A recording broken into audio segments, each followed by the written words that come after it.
Olá pessoal, tudo bem com vocês? Hoje nós vamos ter uma aula sobre sistemas operacionais. A gente vai entender, né, qual a importância do sistema operacional dentro dos devices, né? Então a gente está falando de computadores, de celulares, de televisões, de tablets, de relógios, enfim, mesmo multimídia nos carros, né? Então qualquer coisa que precisa de um software, com toda certeza tem um sistema operacional, ok?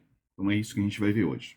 Bom, para quem não me conhece, meu nome é James Vago, né? Sou professor da PROS, então a gente vai seguir com o nosso curso de design, né, de sites e app. Nosso curso de designs e apps. Bom, pessoal, sistemas operacionais. É um conceito básico sobre ele é que um sistema operacional desempenha diversas funções, incluindo gerenciamento de hardware, como processadores, memórias, dispositivos de armazenamento, o agendamento de tarefas e alocação de recursos e interações com usuários, né? Basicamente, é esse o papel do sistema operacional dentro de um hardware, né? Dentro de um device, né? A gente vai ver mais a fundo e entender como é que é esse conceito. Bom, vamos falar um pouquinho da história, vamos entender um pouquinho quando tudo isso começou. Aqui a gente está vendo na década de 40, né, entre 40 e 50, a gente está vendo a foto aqui de um dos primeiros computadores, né? Então, nessa época, os primeiros computadores eram grandes, né? Eram máquinas imensas, que exigia a programação diretamente em linguagem de máquina, né? Então, a linguagem de máquina é o 0 e 1, que é o código binário mesmo. Não havia sistemas operacionais, né, com conhecimento hoje, não, né, cada tarefa era executada manualmente pelos programadores. Então tudo era ativado, né, basicamente. Então quando eu queria alguma execução que ele fizesse cálculo, porque basicamente os computadores dessa época faziam cálculos, né, era isso que ele conseguia fazer no máximo. Então tudo teria que ser ativado manualmente, né, através de botões e colocado ele para fazer algum tipo de execução de alguma tarefa. Era isso que eles faziam nessa época. Mas eram coisas imensas, eram muitas máquinas, eram ambientes muito grandes para poder suportar esse tipo de equipamento e energia. Então não, e muita gente, né? Muita gente para controlar esse bando de fio, esse bando de luzes, que cada luz aí falava uma situação sobre esse equipamento. E aí os anos se passaram. Na década de 50, a coisa melhorou um pouquinho, né? Surgiram sistemas operacionais, aí já começou a ter os sistemas operacionais, né, que trabalhavam em batch, né? Em batch é o que? A gente colocava ele para executar, ele trabalhava ali por uma determinada situação, a gente carregava ele e ele fazia uma tarefa, né, para aquele trabalho ali, para aquele lote de comandos que precisava ser feito, nos quais várias tarefas eram agrupadas em processos em lotes, né? Então, por exemplo, antigamente, não tão antigamente, né, um tempo até bem razoável, a gente colocava, por exemplo, esses computadores para processar, por exemplo, a compensação de cheque, né? Porque o cheque não é como vocês veem hoje, né? Melhor, nem se usa mais cheque hoje em dia. Antigamente você passava um cheque para alguém, esse alguém ou depositava ou sacava esse cheque. Quando esse cheque chegava em poder do banco, ele tinha que passar por um processamento. Então ele era digitado dentro do computador, né, as informações desse cheque, o número dele, a data de emissão dele, o valor dele, o número da conta, o nome da pessoa que emitiu. Colocava-se todos esses dados no computador e juntava ali um lote de dados desse cheque. E depois colocava ele em batch para processar. Então ele ficava trabalhando naquela funcionalidade que era o quê? Verificar se aquele cheque tinha de fato o saldo para pagar. Se ele não tivesse, era retornado o erro e aí depois era procurado o cliente, né, dava o cheque como devolvido, que não foi pago. Enfim, aí tinha os trâmites legais desse processo. Mas era assim que os bancos trabalhavam, não trabalham até hoje, trabalhando com o sistema em lote, né? Eles processam normalmente à noite, né, quando todo o sistema parou, e eles colocam para processar essas tarefas. E assim tinham. Lá no fundo ali, ó, não sei se vocês vão aqui, onde está o mouse, a gente está vendo esses discos aqui, né? Isso aqui parecia, gente, para quem já viu, uma fita cassete, né? A fita cassete desse tamanho também tem dois rolinhos que processam a fita ali. E aí é muito parecido com uma fita cassete. Inclusive, a fita que passa ali é do mesmo material da fita cassete. Então, esses rolos é onde gravavam as informações antigamente, porque não tinha disco rígido, não tinha um HD, não tinha um cartão de memória, né? Não tinha um pendrive. Então, era ali que eram gravadas as fitas. Então, essas fitas eram tratadas com todo o carinho do mundo, porque se amassasse, se elas ficassem em um ambiente em que pudesse estragar ela, por exemplo, tivesse muita umidade, um lugar que tivesse muita água ali no ambiente, ele acabava estragando a fita. Então, ela tinha que ser tratada com muito carinho, era manuseada até com luva para não ter problema de estragar, porque uma vez estragado o dado ali não tinha como se recuperar. Era muito escasso toda a tecnologia naquela época, mas funcionava e funcionou por muitos anos assim. Tá? Na década de 70, apareceram os computadores que eram permitidos trabalhar em rede, né? Então eles tinham os compartilhamentos, os computadores começavam a se conectar. Nos anos passados, 60 50 e 40, não tinha essa condição. O computador trabalhava offline, ou seja, era ele com ele mesmo. Ele não conseguia se conectar com nenhum outro computador. Não era possível, né, transferir dados. Quando foi na década passada aqui, ó, aqui sim, a gente gravava os dados na fita, então era possível carregar essa fita e colocar em um outro computador, desde que tivesse a mesma condição, o mesmo sistema operacional tivesse condição de ler aquele conteúdo. Então era a forma possível de transferir dados. Já aqui, eles já podiam trabalhar em rede. Então, através de cabos, os computadores conseguiam fazer compartilhamento. Então, era possível já começar a manter a parte de rede. Então, aí onde tudo começou, quando a gente começou a falar de internet ali, pode-se dizer que começou dessa forma aqui, né? Então, era possível. Evoluindo isso, né? Vocês perceberam que o computador já era menor, né? Já não era tão grande, né? Aqui já diminuiu, né? Apesar de ocupar uma sala toda, mas ele já diminuiu de tamanho, porque na verdade aquelas caixas lá atrás, onde vocês estão vendo as fitas, tinham várias, porque precisava de gravar, né? Simultaneamente várias informações em várias fitas. Então tinha muitas dessas controladoras, né? De gravação. Mas o computador já era bem menor. Se você pegar aqui o rapaz na mesa, você vai ver que são centrais de comando bem menor do que aqueles paredão que a gente viu ali nessa década aqui, né? Olha o tamanho de paredão de fiação, é um negócio muito bizarro, né? Aqui já é um negócio mais organizado, já tem uma cara mais de laboratório. Aqui já melhorou mais ainda, né? Você vê que já não tem, aparece aquelas fitas de gravação, já melhorou bastante aqui.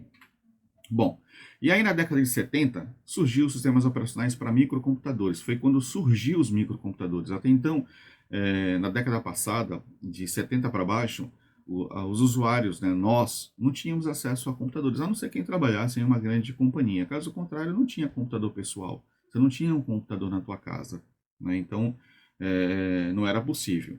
Aí na década de 70 foi quando surgiu o Microsoft, quando surgiu o Apple, quando, né, a IBM já existia, a Xerox já existia, né? Então já existiam esses computadores de grande porte, mas os pequenos ainda não. Então nessa época começou a surgir os sistemas operacionais, apareceu o Unix, né?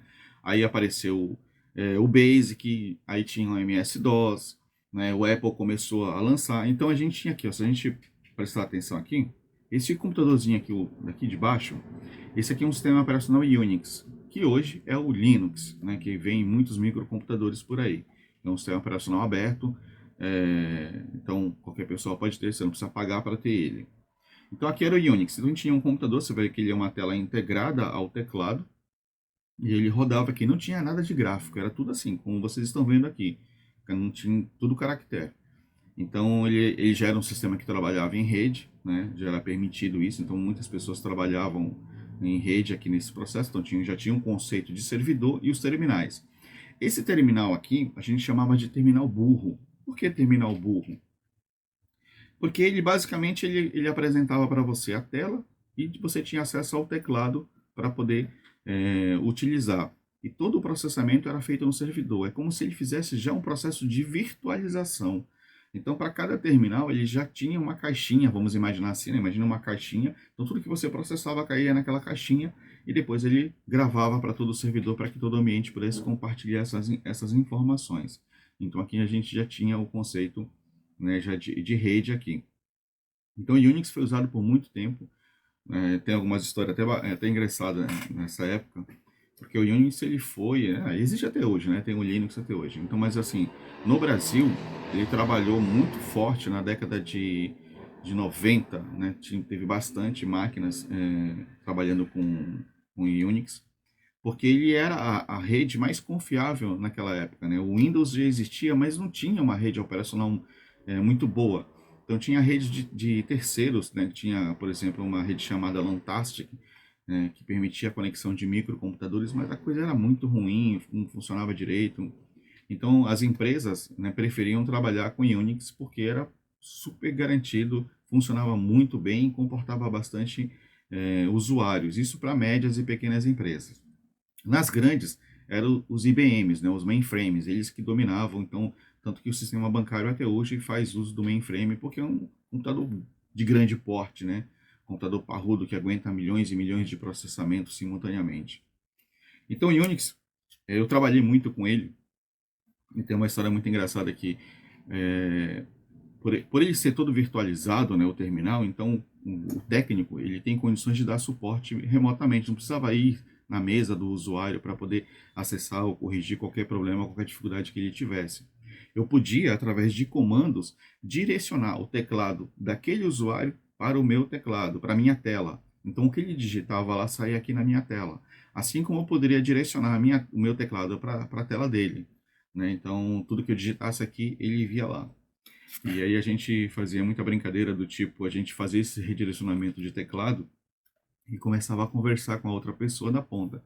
E a pessoa ficava assustada, porque a máquina começava a falar, oi, tudo bem? Ficou legal sua roupa hoje, sua calça azul, e a pessoa ficava toda assustada, né? Procurando câmera, achando que estava sendo filmada. E teve um caso muito engraçado de uma senhora que a gente começou a fazer isso, e começou a conversar com ela, e falou que a gente ia explodir a mesa dela, que se ela não se levantasse e desse 3 pulinhos ao lado da mesa dela.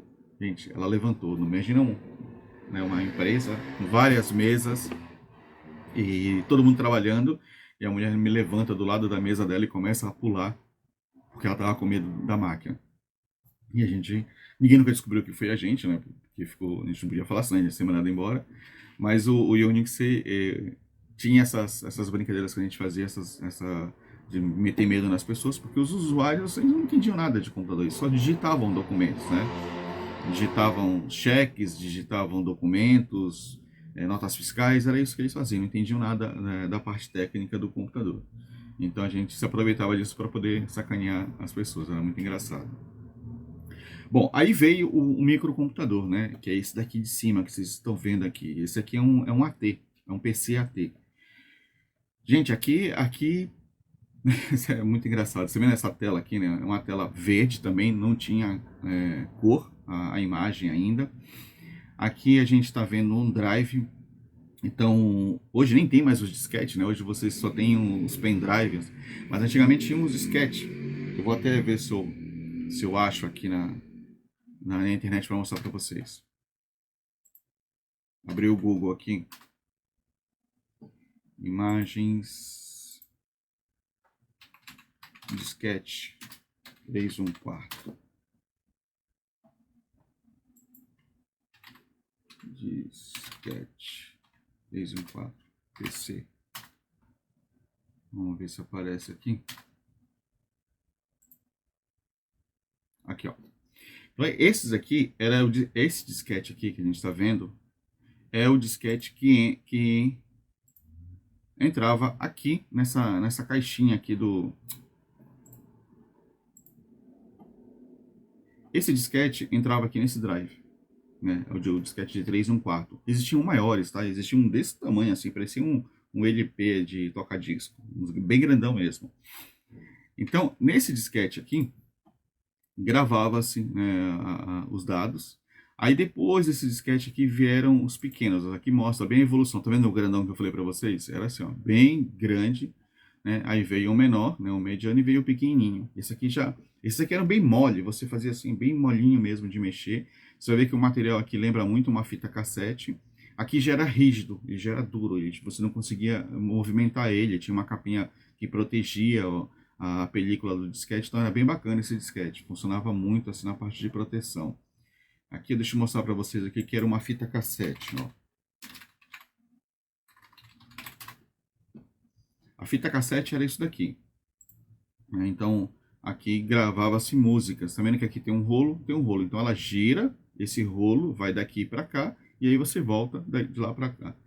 Então, esse era o mesmo conceito dos grandes computadores. Era o mesmo processo. Eles tinham aqueles rolos, né, que você tinha um rolo único, conectava e girava, ele passava a fita todinha para um outro rolo, assim transmitindo os dados, lendo os dados que continham aqui dentro dessas fitas cassete, assim como dos computadores. Então esse cara aqui, esse computador, então ele tinha os drives, então ele podia armazenar dados, ele também vinha com HD. Nossa, era um negócio muito grande aqui dentro e era muito pouca capacidade. Para vocês terem uma ideia, o HD daquela época armazenava 10 megabytes, era muito pouquinho, né, para o que a gente consegue armazenar hoje. E aí o sistema operacional que abria aqui era o MS-DOS. Então era uma tela também igual do Linux, né, uma tela caractere, não tinha gráfico. Mas aí começaram a aparecer as bibliotecas gráficas para esses computadores aqui. Então o pessoal começou a fazer joguinho. Era tudo granulado, né, os desenhos, mas era possível já ter jogo, assim como a Apple apresentou aqui já suas telas gráficas. Não tinha cor, mas era possível já fazer desenho aqui nessa tela, tinha condições de fazer isso.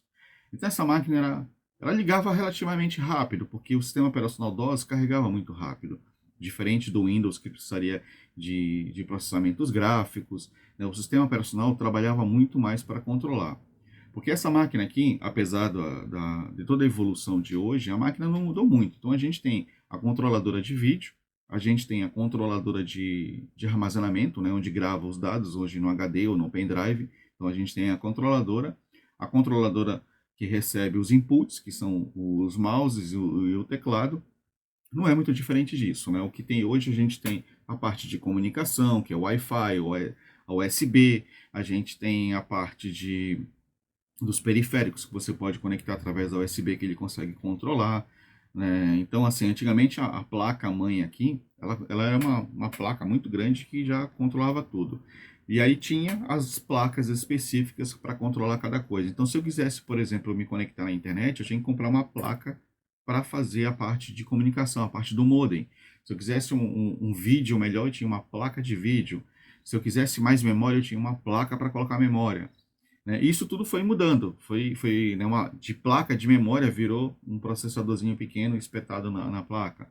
De placa controladora de HD virou, né, um pedacinho da placa-mãe. Então tudo foi mudando ao longo do tempo. Essa máquina pesava muito.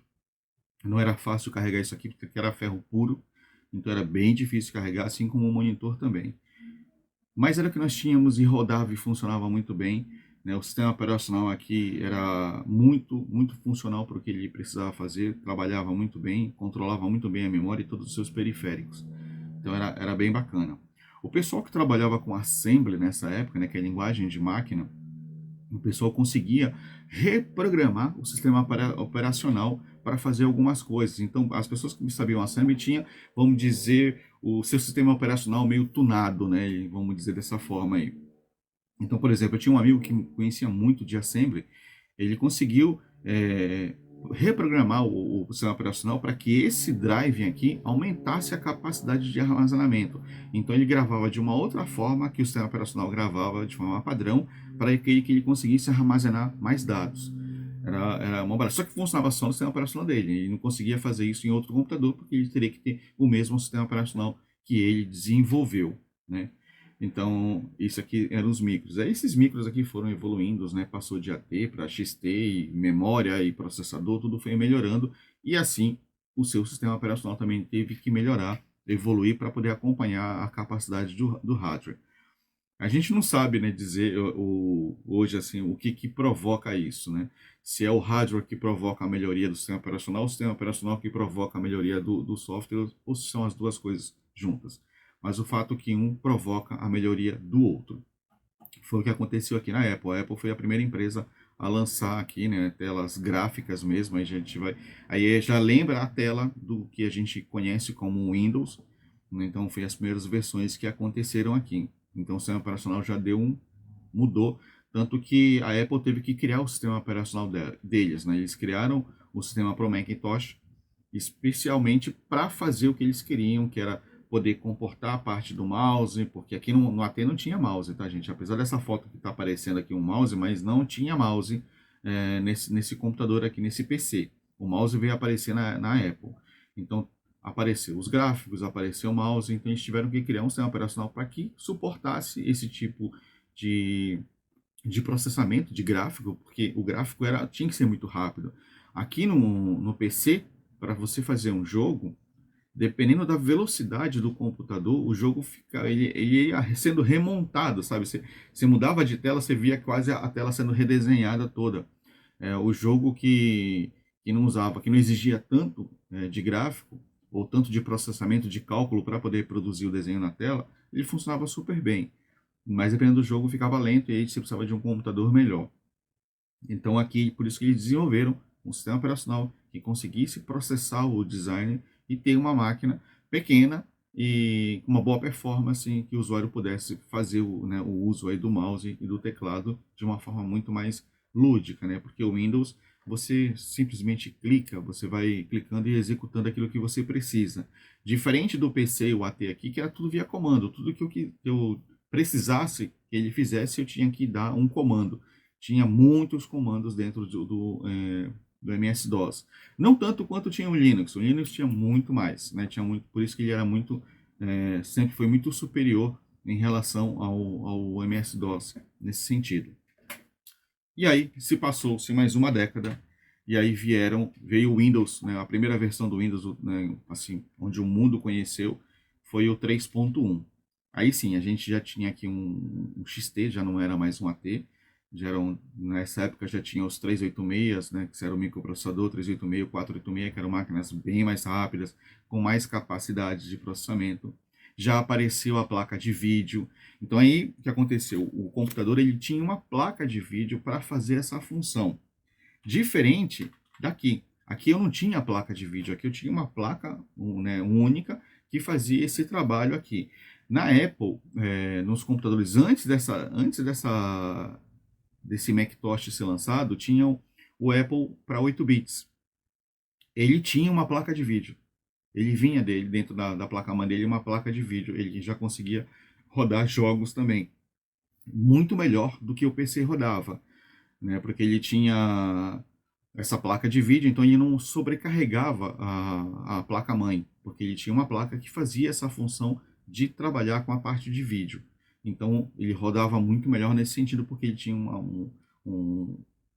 uma placa para fazer essa única tarefa, que era cuidar dos cálculos para processar os vídeos. Então já vinha esse conceito lá no Apple II, já tinha, né, de 8 bits, já tinha esse processo aqui. Aqui a gente já não tinha, ainda o conceito era interno. Mas logo depois, do XT para o AT, já apareceu a placa muito rapidamente. E aqui já veio uma placa muito boa, né, tanto que a gente já trouxe as cores, o monitor já veio colorido, né, a gente tinha uma definição de pixel muito boa, era muito bacana. Para a época era um negócio assim fabuloso. Aí já introduziu-se o mouse, né? Então apareceu o mouse aqui. Então, assim, foi uma revolução naquela época. Quando lançou esse Windows, foi muito bacana. E foi engraçado, porque as pessoas estavam acostumadas a trabalhar com a tela verde.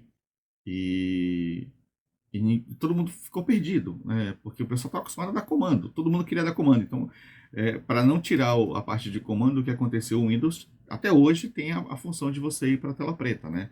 Se vocês pegarem aqui, por exemplo, né? Eu venho aqui, escrevo CMD e eu vou para a tela preta, né? E aqui eu consigo usar. O DOS está aqui ainda, né? Ele não morreu, está aqui até hoje. Então o pessoal ia para a tela preta para trabalhar, porque o pessoal não estava acostumado a usar as telas, porque ficavam perdidos. Aonde que estava isso? Onde que faz aquilo? Onde que mexe aqui? Então era uma loucura. O livro do Windows era um negócio imenso para poder aprender a mexer e poucas pessoas sabiam mexer. Não tinha curso, né? Então, a internet estava acontecendo, então era tudo na base de livro. Você comprava um Windows, vinha um manual respeitável, bem considerável mesmo, do Windows. Então o pessoal estudava, aí começou, foi evoluindo, né? E aí o sistema operacional mudou completamente as atuações dele, porque a gente passou a ter um conceito de, de um programa, né? Porque se você for pensar o seguinte, o Windows ele é um programa, ele é um grande sistema, né? Que ele está ali para te atender e facilitar a tua vida no uso do computador. E aí o computador ele tem o quê? Ele é multi multissistemas, vamos dizer assim, né? E multifuncional. Então, tudo que eu estou vendo na tela, eu posso clicar. Então, toda vez que você clica alguma coisa aqui, por exemplo, quando aparece esse menu, ele executou um comando que processou e desenvolveu essa tela e esses menus aqui. Então, uma parte desse programa foi executado e foi colocado na memória nesse momento. Então, o sistema operacional tem que cuidar desse processo. Ele está cuidando disso daqui. Quando eu saio daqui e vou clicar em alguma outra coisa, é, os programadores, lá no começo, tinham que se preocupar em remover esse conteúdo da memória, porque ele subiu alguma coisa na memória, que foi agora, foi simplesmente clicado. Eu não cheguei aqui e falei, olha, fecha essa tela para mim. Eu não fiz isso, eu simplesmente cliquei em outra coisa. Eu não pedi para fechar nada. Né? Quando você pede para fechar ou abrir, eu estou falando para o programa, fecha, ou seja, sai da memória, limpa tudo, cancela tudo, ou abre, prepara tudo, põe tudo na memória, se prepara para mostrar alguma coisa para mim. Então eu estou dando os comandos de abertura e fechamento. Só que no Windows não é assim que acontece. Né? A gente clica em tudo, abre tudo e não fecha nada. A gente não, são poucas coisas que a gente fecha. Normalmente a gente deixa aberto aí e o Windows que se vire para trabalhar, ou seja, o sistema operacional que se vire para cuidar da memória. Então, os sistemas, eles tinham que, de fato, ter essa preocupação com o uso da memória. Então, o Windows ele tinha que trabalhar de tal forma onde as coisas que eram deixadas para trás, que não estavam mais sendo utilizadas pelo usuário, em algum momento elas tinham que ser limpas da memória. Por quê? Porque a memória ela não é infinita, ela é finita. Né? Se você compra um computador hoje, você tem 4 MB de memória, 8 MB de memória, 12 MB de memória. É finito. Então isso em algum momento enche. E quando encher, como é que eu faço? Eu tenho que esvaziar para outra coisa subir na memória. Né? Então o Windows, o sistema operacional tem que fazer esse gerenciamento. Né? Ele tem que gerenciar cada coisa que está acontecendo. Por exemplo, se eu abro um joguinho, eu falo para o sistema operacional vai falar, placa-mãe, é você que processa agora. É você que cuida desse processo aqui. Quando a gente vai fazer cálculos, pesquisa em disco, né, que a gente começa a pesquisar os arquivos, localizando os arquivos, aí vai falar, ó, processadora de dados, né, que é a que cuida da parte de registro de dados no HD, é ela quem entra em ação. E o sistema operacional fica cuidando, gerenciando esses caras. Ele gerencia a memória, gerencia o processador, verifica se a máquina está funcionando tudo, porque o tempo todo ele tem que verificar se as coisas estão funcionando, se está tendo algum problema. Né? Quando a gente tem uma tela azul que o sistema trava, o que acontece? Né? O que aconteceu quando ocorre isso? É quando alguém começa a invadir, né, ou misturar as coisas para ele. Então, a memória, por exemplo, ele tem que saber exatamente o que está lá dentro.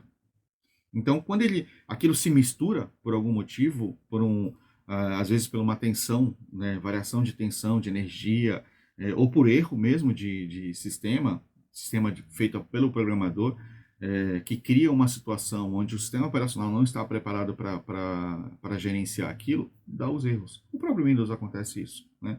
A gente tem que lembrar que o Windows é um sistema muito grande, imenso. Né? Então, como é que uma pessoa pode prever todas as ações de um usuário? Não dá para prever. Então, ele provoca erro. Antigamente dava muito mais travamento no Windows, hoje muito menos. Então, o tempo todo ele gerenciando, ele cuidando da memória ali, vendo o que está acontecendo, cuidando dos HDs, né, de tudo que está acontecendo ali ao mesmo tempo, porque o Windows é assim, né, a gente usa tudo ao mesmo tempo. Então fica essa loucura aqui em relação de gerenciamento. E o Unix trouxe a sua forma, né, gráfica, que se transformou em Linux. Né? Por que aconteceu isso? Porque o Windows chegou um momento que foi muito caro. Era muito caro ter o Windows, né? Pagar anualmente para ter uma licença e novas versões, então era caro, principalmente para uma empresa. Né? Imagina uma empresa que tem 1.000, 2.000 funcionários tendo que comprar 2.000 cópias de um Windows. É muito caro isso. Então os caras falaram, não, vamos parar com isso, vamos parar de ser refém da Microsoft, porque ela monopolizava o mercado, né, de computadores. E aí criaram-se o Linux para poder dar uma derrubada nisso daí. E de fato deu. Né? Muita gente migrou para o Linux porque ele fazia coisas tão bons, até melhores que a Microsoft. Mas é difícil, né? Você tirar alguma coisa que a pessoa já está acostumada a usar. né? É diferente mexer um pouco no Linux em relação ao Windows, tem suas diferenças, então as pessoas lutaram. Mas boa parte do mundo mudou para o Linux, então tem empresas que têm as duas coisas dentro, né? Tem muito usuário que usa Linux em casa, mas ele está aí e vem crescendo bastante o sistema operacional Linux. Então vocês viram, né, como ficou complicado para o sistema operacional gerenciar tudo isso daqui. Ele teve que mudar muito. Então, os problemas que o Windows dá é isso, gente. Assim, um sistema operacional tem que cuidar de várias coisas onde eu não sei exatamente o que o usuário vai fazer. O usuário ele faz coisas que realmente o programador não consegue prever tudo. E aí vai dar problema.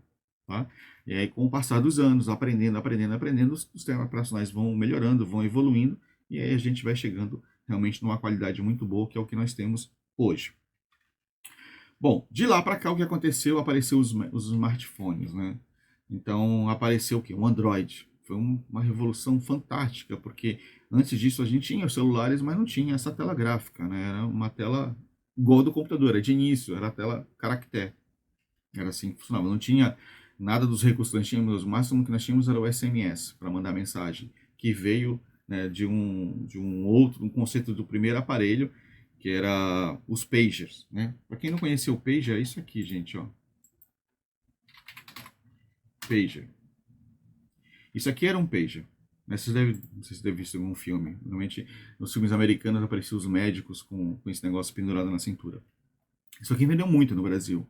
Aqui também tem um sistema operacional. Pequeno, muito pequenininho, mas tem um sistema operacional. Então esse camarada aqui ele recebia a mensagem. Existia uma central em que você ligava, mandava uma mensagem através do telefone, falado, alguém digitava e mandava a mensagem para esse page. E aqui a pessoa recebia uma mensagem igual do SMS. Então, antes de entrar o celular, a gente teve os pages. Os pages viveram no Brasil, era uma loucura, né? Aí tinha um page de uma linha, de várias linhas, tinha vários tamanhos de pages aqui. Aí já veio esses aqui com teclado, era bem bacana, né? Então, os celulares eram assim, o início deles eram esse tipo de tela, né? Os primeiros celulares. Até que nós chegamos aqui ao Android, que revolucionou completamente o uso do celular. Foi uma loucura. Essa aqui é uma das primeiras versões. Primeiro a Apple lançou, né? Primeiro foi lançado o iPhone, então os caras vieram com essa nova proposta e na sequência veio o Android, que é da base do Unix e do Linux. Apareceu isso aqui nasceu na mão da Google, né? A Google criou e produziu isso daqui. E aí a gente já tem uma nova evolução do sistema operacional, que no Xiaomi está nascendo o Hyper OS, né? Que é uma variante do Android, bem mais melhorada, né? Então essa aqui é a proposta. Eu não conheço os recursos, não tive a oportunidade porque ele está lançando ainda, então não sei o que ele vai vir de diferente.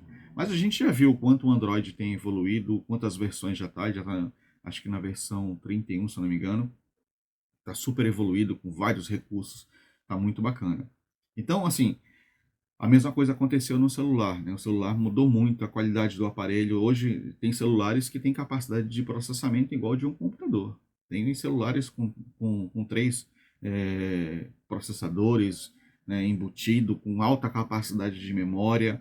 Aqui já muda o conceito, o celular ele mudou muito o conceito de armazenamento. Aquela história do HD foi desaparecendo, né, do disco rígido, porque mostrou-se que o celular era capaz de gravar grandes informações dentro de uma memória, né, de um processador de memória. E aí apareceram os cartões de memória para fazer esse up na gravação. E hoje, né, com o que a gente aprendeu no uso do celular, hoje a gente tem os computadores com os drives SSD, né, que já não existe mais o disco rígido.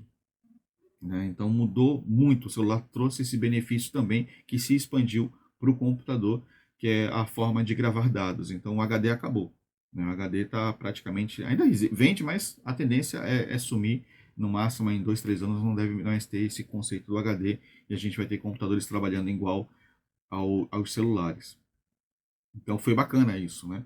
E o Android é um sistema operacional muito mais pronto, né, para gerenciar o usuário, porque ele veio com essa capacidade mesmo de pegar uma pessoa que não aprendeu nada, porque o celular ninguém faz treinamento, né? Ninguém faz curso para usar celular. Você vai lá, compra o celular, liga e usa, né? Diferente de um sistema operacional, para você mexer no Windows, você tem que fazer curso. Para você mexer no iOS da Apple, no Macintosh, você tem que fazer curso, senão você não vai saber mexer. E o celular não, todo mundo pega, abre e sai usando. E essa foi a grande revolução do sistema operacional. Ter alguma coisa na mão de pessoas que nunca tiveram acesso à tecnologia e que fossem capazes de mexer à vontade, sem precisar aprender nada. E o sistema operacional não poderia dar erro, não poderia travar, não poderia fazer nada. Então, assim, é raro os casos de travamento de Android, né, mas acontece. Mas, poxa, é super intuitivo, né? Qualquer pessoa de qualquer idade tem a capacidade de utilizar qualquer aplicativo dentro de um celular. Então foi uma revolução muito grande. Aqui a gente mudou a forma do sistema operacional trabalhar, ele é muito mais inteligente, ele é muito autocapaz, né, de cuidar do usuário, ele é muito mais intuitivo, né, no sentido do uso. Então, ou seja, a parte de design, a parte de experiência do usuário foi uma evolução fantástica quando a gente fala, né, dos smartphones aí. E isso se estendeu, né, para a televisão. A gente tem a televisão hoje com uma outra experiência. Você consegue ver uma televisão de forma muito mais confortável, muito mais interessante do que era antigamente ficar mudando de canal, saindo de Globo, de SBT para Record. Era isso. Era essa o que a gente tinha. Quem tinha um DVD assistia o DVD, ou quem tinha um videocassete ia para isso. Caso contrário, né, ou quem tivesse uma TV a cabo. Mas a experiência era trocar canais. Então mudou muito a televisão com a entrada do Android, né, do smartphone. Assim como os relógios, assim como os carros hoje têm o recurso de multimídia, que ficou muito mais interessante, muito mais confortável dirigir um veículo hoje com todo o recurso tecnológico que tem, graças ao Android, graças ao sistema operacional que evoluiu tanto e nos permitiu ter esse tipo de controle dos equipamentos. Hoje a gente tem até geladeira com Android, para vocês terem uma ideia. A geladeira já vem com Android para fazer, por exemplo, leitura do que você coloca, do que você tira. Ela te fala se acabou, ela pode até fazer compra. Ela pode se conectar com o supermercado e fazer compra porque falou, olha, acabou a manteiga, acabou o leite. Então, olha para onde nós estamos indo, né? Olha o quanto evoluiu a tecnologia de 1940 até 2023. Nós estamos falando aí de 80 anos, né? Foi uma mudança absurda na vida humana, né? É isso que o sistema operacional nos permitiu evoluir, vamos evoluir cada vez mais e mais.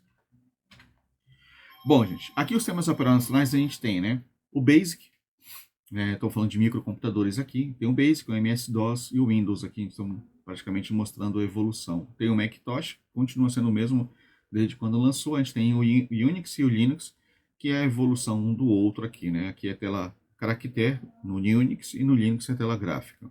Aí a gente tem para os smarts, né? Vamos dizer, os devices aí sem fio, né? Onde a gente pode trabalhar. Então você tem um Android, tem um iOS e tem o HyperOS entrando agora, que trabalham em celulares, tablets, carros, smartwatch, smart TV. Então esses caras atuam nesses segmentos aqui. Então a gente tem alguns desses sistemas operacionais.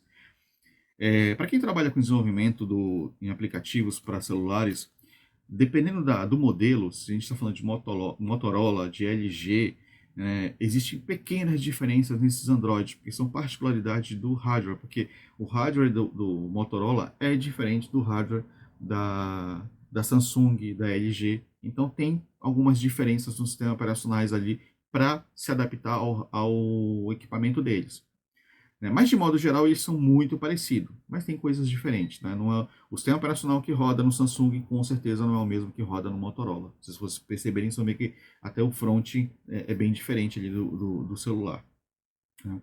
Então são esses os sistemas operacionais que ainda, os que não existem mais. Não tem mais o Basic, né? Não de uso comercial. Se tem alguém é por paixão, por saudosismo, mas não existe mais, né? O MS-DOS ainda tem, o Windows ainda tem, o Macintosh ainda está aí, o Unix e o Linux também estão aí, todos os outros têm. O único que morreu aqui foi o Basic.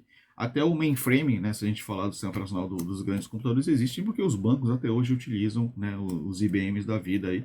São os mainframes que a gente viu, aquelas máquinas imensas. Não são mais grandes como eram antigamente, mas elas são bem grandes em relação ao que nós temos hoje em casa. Bom, pessoal, a gente vai entender um pouco as definições do sistema operacional, né? Onde que ele atua aí. Então, a gente vai entender o que é um gerenciamento de recursos, a interface com o usuário, controle de processos, gerenciamento de memória, sistema de arquivos e gerenciamento de dispositivos. Vamos ver cada um desses itens aqui. Gerenciamento de recursos. Alocação e controle dos recursos do sistema operacional, CPU. Memória de dispositivo entre diferentes processos ou tarefas que estão em execução. Gerenciamento de recursos. Alocação e controle dos recursos do sistema. CPU, memória, dispositivo, entre os diferentes processos ou tarefas que estão em execução.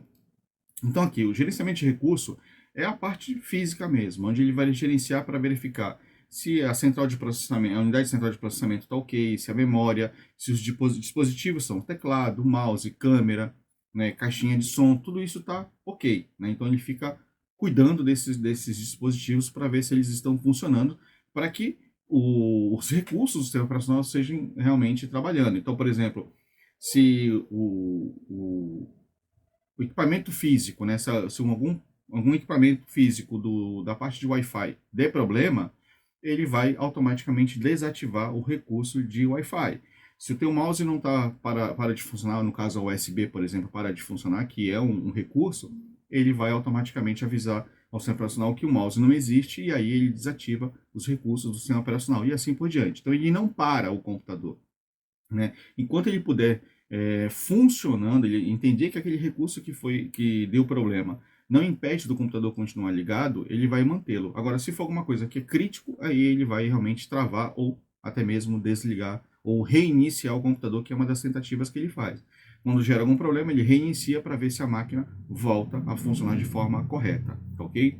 Então é isso, esse é um dos trabalhos do sistema operacional. O outro é a interface com o usuário, né? O que são as interfaces? É fornecer uma interface, seja por linha de comando, né? Ou pela interface gráfica. Linha de comando a gente está falando de teclado e mouse. Até mesmo microfone, que a gente tem comando de voz hoje, né? E interface gráfica é tudo aquilo que a gente está vendo. Então ele gerencia todos esses recursos. Se o teclado está funcionando, aquilo que você está digitando está ok, né? Se o formato do teclado está de acordo com o que você escolheu, porque às vezes se você escolhe lá, né, no sistema operacional que você quer um teclado em inglês e o teclado aqui está diferente, as teclas provavelmente vão ficar diferentes aqui e você vai ficar perdido nesse processo. Né? Assim como o mouse, dependendo da forma que você configura, os botões, né, o scroll, aquele botãozinho de navegar, então ele gerencia tudo isso daí, vai gerenciando para você para que esses equipamentos funcionem de forma correta junto aos outros programas. Então, a responsabilidade do sistema operacional é entender que isso tudo está ok. Controle de processos. Gerenciar a execução de processos de programas ou aplicativos, coordenando sua execução de forma que o sistema funcione de maneira eficiente. Isso é o quê? Ele tem que garantir que, por exemplo, se você abre um programa de calculadora, o comportamento desse programa tem que ser eficiente. Então, se ele perceber que, por exemplo, o programa de calculadora está tomando 100% do processamento da CPU, 100% do processamento da memória, ele vai tentar derrubar esse programa de calculadora. Ele vai falar, cara, esse cara aqui está me causando muitos problemas. Então ele acaba tirando o programa do ar, né? Ou ele te avisa que aquele programa está causando problema. Então ele fica monitorando o comportamento dos programas. Então, assim, por exemplo, muitos programas de hackers, eles tentam invadir ou burlar esses controles que o sistema operacional faz. O controle da memória, o controle do andamento do aplicativo. Então ele tenta burlar essas regras para que ele possa se infiltrar dentro do computador, né, em outras áreas. E o sistema operacional fica de olho em tudo isso. Ele fica tentando fazer com que esses programas não façam coisas que não estaria previsto fazer, né? E aí é onde ele tenta travar, ele tenta não dar mais atenção, porque lembra, o Windows ele é um sistema multitarefas, né? A gente consegue abrir a calculadora, consegue abrir o navegador, consegue ver o YouTube, consegue mexer no WhatsApp. Então você vai abrindo várias coisas ao mesmo tempo e todas elas estão funcionando. Porque ao mesmo tempo que você está vendo vídeo no YouTube, ele continua recebendo mensagens no WhatsApp. Então ele não parou de trabalhar, ele continua funcionando lá. Então o sistema operacional gerencia todos esses aplicativos ao mesmo tempo. Então ele tem que ver se todos eles estão se comportando de forma correta. Então se um começa a usar mais recursos do que deveria, ele vai lá e fala, não vou dar atenção para esse cara. Ele começa a não responder às necessidades desse programa. Ele vai deixando esse programa mais em stand-by, em segundo plano, e vai deixando ele lá para que ele realmente não tome todo o processamento da máquina, ok?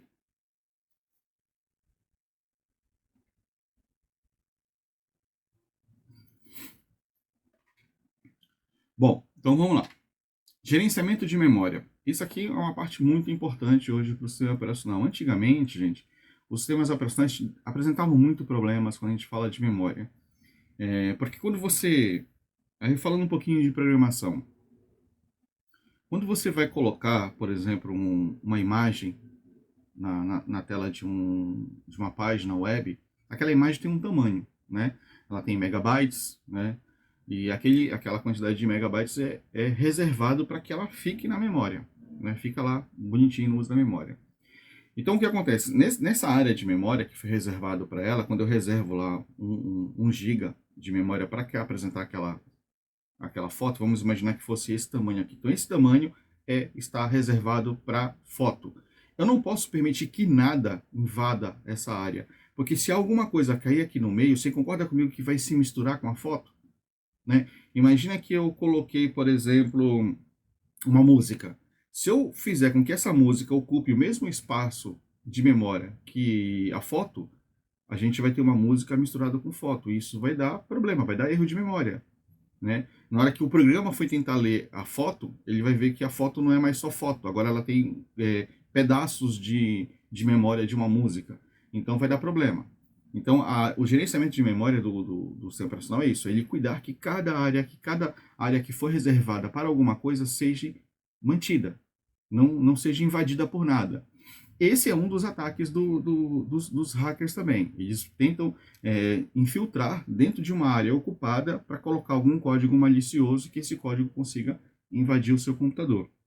Então, na internet, é muito comum o pessoal tentar, através das imagens, mandar códigos maliciosos junto com o código da imagem que vem para a tua memória e depois é descarregado dentro do HD. Então, são uma das formas de atacar. Mas para isso, os antivírus já têm, né, essa forma mais antiga que existia. E então, assim, os antivírus estão careca de saber como isso funciona e tratam isso de forma muito bem. Mas é isso que o sistema operacional tem que fazer. Tem que cuidar dessas áreas para que elas não sejam infectadas, vamos dizer assim, por nenhum outro dado, porque senão eles vão se misturar e aí vai perder e vai dar total problema. Não pode. Então, esse é um dos trabalhos do sistema operacional. Sistema de arquivos. Organizar e gerenciar os arquivos no armazenamento, permitindo sua criação, leitura, gravação e exclusão. Gente, é assim, eu vou tentar mostrar aqui para vocês como que seria mais ou menos aqui, ó. Vou abrir um bloco de notas. Então, vamos imaginar o seguinte. Eu vou colocar aqui, ó, A, B, C, tá? Então, vamos imaginar o seguinte, que o A é um arquivo, o B é outro arquivo e o C é outro arquivo. Imagina que o meu HD estava assim, ó. Vamos imaginar assim, o meu HD estava limpinho, não tinha nada. Aí eu coloquei 3 arquivos. Eles vão ficar exatamente dessa maneira, né? Talvez o B venha primeiro, o C primeiro, não importa a ordem que eles ficaram, mas eles vão ficar assim, de forma contínua. O A vai começar a gravar para, termina o A, vai começar a gravar o B para o B, vai gravar o C e para o C. Vai ficar dessa forma. E aí você continua usando. E aí vai vir o D, vai vir o E, vai vir o F, vai vir o G, e aí o G é grandão, né, muito grande, são vários gigabytes, e aí o G ocupa muito espaço no meu HD. E aí vem o B não, aí vem o K, aí vem o U, e o nosso HD está enchendo, tá lá, vem o Y, vem o P, pronto, nosso HD está com um monte de dados. E aí você fala assim, caramba, eu não vou usar mais o F. Aí o computador vem cá e fala, tá bom, tu não vai usar mais o F, sem problemas, vamos apagar o F. E ele apaga o F, só que ele apaga o F e o espaço fica assim, ó. Fica um buraco dentro do HD. E aí ele vai lá e apaga o K também. E aí a gente vai ter outro buraco. E vai ficando nisso. Aí o que vai acontecer? Aí vocês vão gravar um outro arquivo. Vamos supor que a gente vai gravar o H. Aí o H, ele é bem grande também. Aí eu venho aqui, ó, nesse espaço branco, eu começo a gravar o H.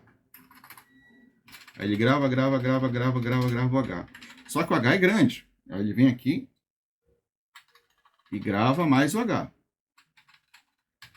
E o que aconteceu? O H ficou espalhado dentro do meu HD. Né? Ele começou a ficar fracionado dentro do disco. E isso é muito comum. Né? A gente vai apagando arquivos, salvando arquivos, apagando arquivos, salvando arquivos, e aí vai virando essa salada de fruta. Um arquivo ele começa a ficar todo particionado dentro do disco. Então vocês imaginem que vai ficando lento. Né? Porque assim, se eu pegava o A, eu li aqui do início e até a outra ponta, eu já lia todo o arquivo, é muito mais rápido eu ler assim, pronto, li o A.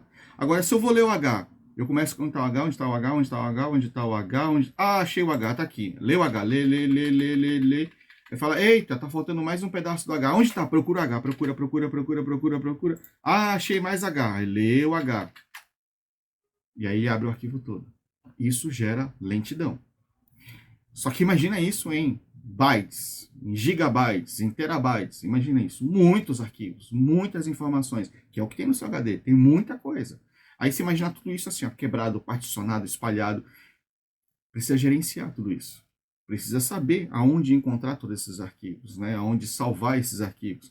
Porque cada letra que você salva dentro de um arquivo, ele aumenta de tamanho. Ele aumentando de tamanho, ele vai ficar esse pedacinho em algum outro lugar. Então eu posso ter vários pedacinhos espalhados em vários lugares dentro de HD. Então o sistema operacional tem que gerenciar isso. Né? Porque senão ele não consegue achar. Então ele tem que criar os mecanismos dele de aumentar a velocidade. Então na hora que ele espalha um arquivo, a gente tem um negócio que a gente chama de trilha zero. O que é uma trilha zero? A trilha zero, vamos dizer que ela é como se fosse um mapa, né? O mapa, a gente encontra os pontos na Terra entre latitude e longitude. Tá? Estou falando isso de forma, para vocês terem uma forma lúcida de pensar, tá? Então a gente tem latitude e longitude, né?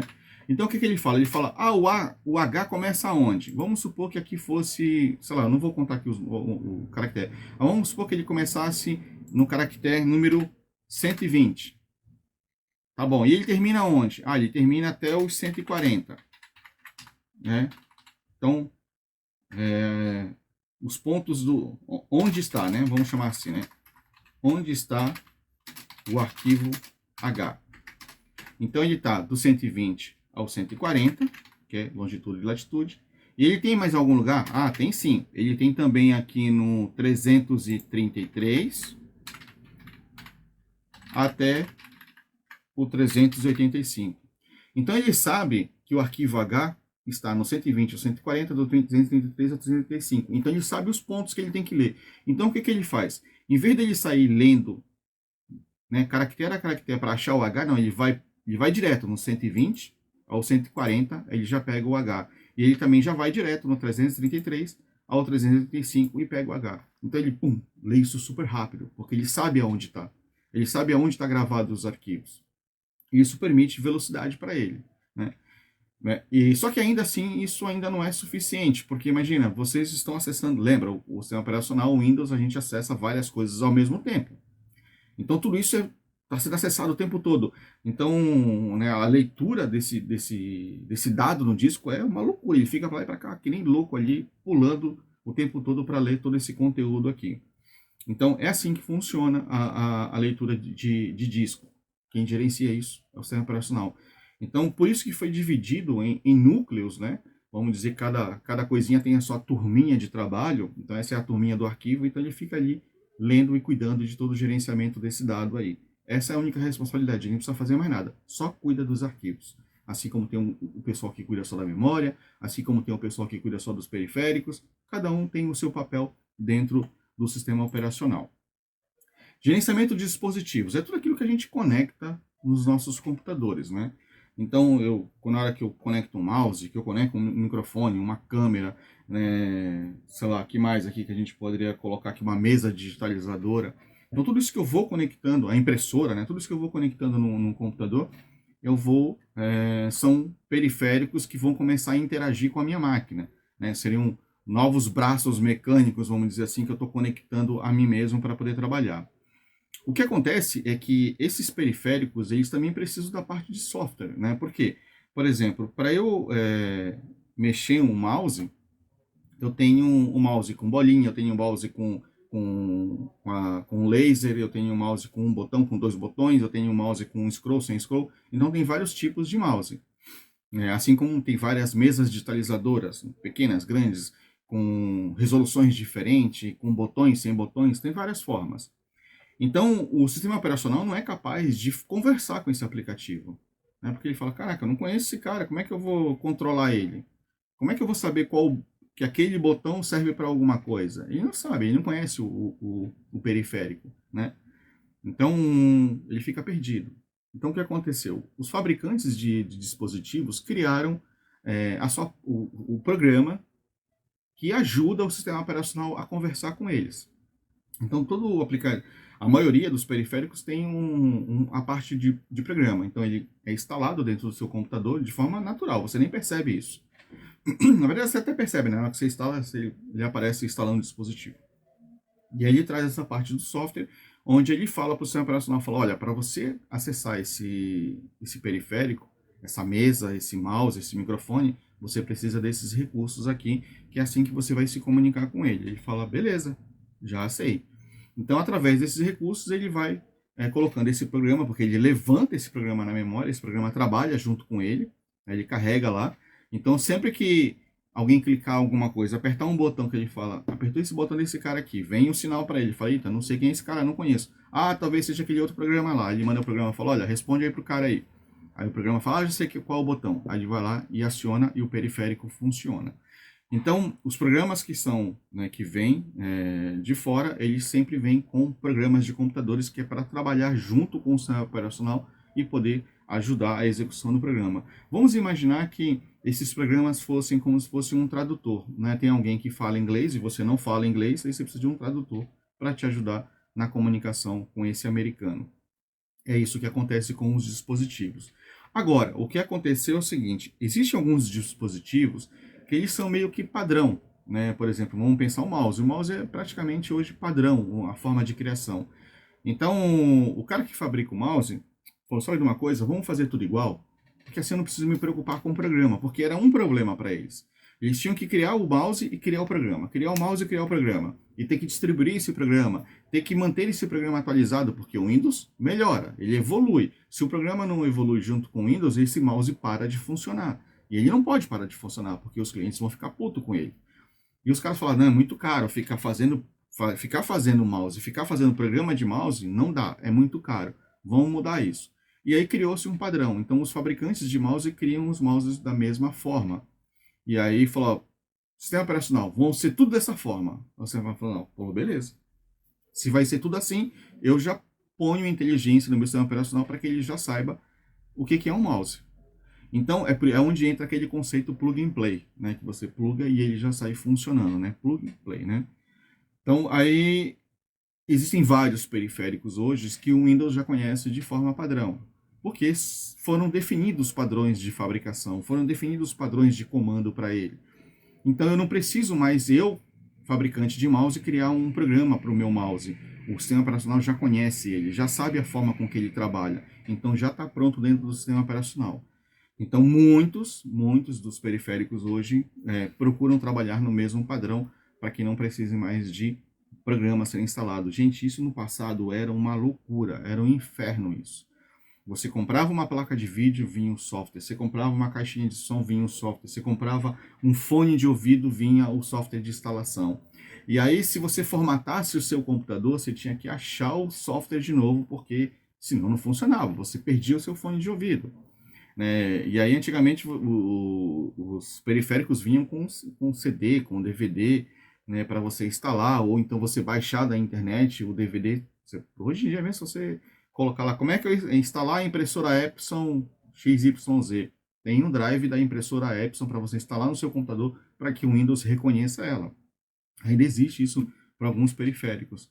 Né? Mas na sua maioria, eles já são plug and play. Né? Criaram-se um padrão aí. Então ficou mais fácil para o sistema operacional. Antigamente era pior, porque como tinha esse software de terceiro trabalhando junto com o sistema operacional, esse software de terceiro causava problemas no sistema operacional, ou mesmo em outro programa que não tinha nada a ver com um problema. Tipo assim, o cara tinha um programa aqui ele é um dentista e ele tem um sistema que cadastra os clientes dele. E esse sistema que cadastra o cliente dele faz o uso de uma biblioteca de funções que é o mesmo que o dispositivo do fone está usando. E aí, na hora que você instalava o drive do fone, o fone vinha com uma versão nova dessa biblioteca, que era a mesma que o programa de dentista funcionava. Aí o programa de dentista para de funcionar, o fone funciona, mas se você instalou o programa do médico, o fone deixa de funcionar. Então era uma bagunça nesse sentido antigamente. Era muito complicado. Então tinha toda uma forma de instalar essas bibliotecas de funções que eram se convergiam, né, que eram utilizadas pelos mesmos periféricos ou pelos mesmos programas. Então tinha esses conflitos, era muito comum isso. E aí eles foram unificando, foram melhorando todo esse processo e isso foi ficando bem bacana nesse sentido aí. Né? Então foi resolvendo esses problemas. Mais um trabalho, né? Você vê que o trabalho de sistema operacional não é fácil, né? Ele tem muita coisa que ele tem que cuidar, muita coisa que ele tem que ficar atento para que o teu computador funcione perfeitamente. Vamos continuar? Bom, pessoal, virtualização de máquinas. Né? A gente já está falando de uma grande evolução do sistema operacional. Então, aqui a gente começa a pensar no sistema operacional virtualizado, né? A virtualização é algo, né, que está ali temporário, ele está ali, vamos dizer, quase que no imaginário. É quando a gente imagina alguma coisa, ele está ali na nossa imaginação. Quando a gente para de pensar, aquela imaginação some. Então vamos entender que uma virtualização seria alguma coisa por aí, né? Algo que eu imagino, ela aparece na minha frente, eu uso, apaguei aquela imaginação e ela simplesmente sumiu. Então, as máquinas hoje, a gente está indo para um futuro onde a gente pode imaginar uma vida sem equipamentos.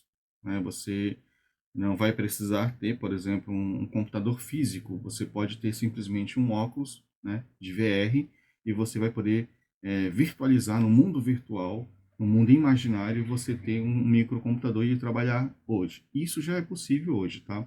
Não através do óculos, mas já é possível a virtualização da máquina. Vamos ver isso daí? Então, assim, a definição de virtualização. A virtualização é criar ambientes isolados, conhecido como máquinas virtuais, né, permitindo que vários sistemas operacionais e aplicativos sejam executados simultaneamente em um único hardware. Olha só que interessante. Na imagem aqui, a gente está vendo um computador com 3 sistemas operacionais. Então, a gente está vendo aqui, né, um VM, né, que é máquina virtual. Então, a gente tem um Windows aqui, a gente tem um Linux e a gente teria aqui um iOS. Então, é possível, gente, é possível você, em um único computador, ter mais de um computador. Maluco isso, né? Obviamente, isso precisa, uma máquina, ela tem que ter uma boa memória, né? Porque imagina, você vai ter um sistema operacional rodando e dentro desse sistema operacional vou ter outro sistema operacional rodando. Posso ter mais outro, mais outro, mais outro, mais outro. Isso tudo vai tomar muito recurso. Funciona? Funciona, tá? Uma máquina não precisa ser uma super máquina, mas funciona. Então isso é muito legal para quê? Por que a gente usa muito a virtualização?